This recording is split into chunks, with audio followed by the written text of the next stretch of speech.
गेल्या काही दिवसांपासून बदलापूर नगर परिषद प्रशासनाकडून अनधिकृत बांधकामांविरोधात धडक कारवाई सुरू आहे। बदलापूर नगरपालिका प्रशासनाने अंबरनाथ बदलापूर हायवे आणि पनवेल हायवे लगत असलेली अनधिकृत बांधकामे जमीनदोस्त केली आहेत। या कारवाईमुळे अनधिकृत बांधकाम करणाऱ्यांचे धाबे चांगलेच दणाणले असून परिसरात खळबळ उडाली आहे।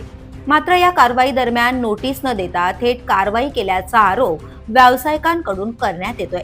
कारवाईत बाधित झालेल्या एका व्यावसायिकाने भावनिक प्रतिक्रिया देताना, आज मी बेरोजगार झालो आहे, माझं कुटुंब उद्ध्वस्त झालं आहे, आता तुम्हीच मला कटोरा द्या, मी भीक मागतो असा आक्रोश केला।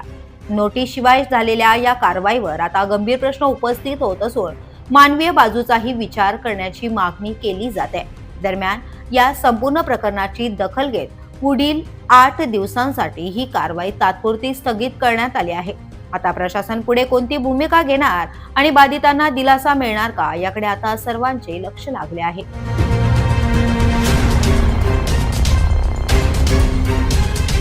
The police news bureau, Badlapur.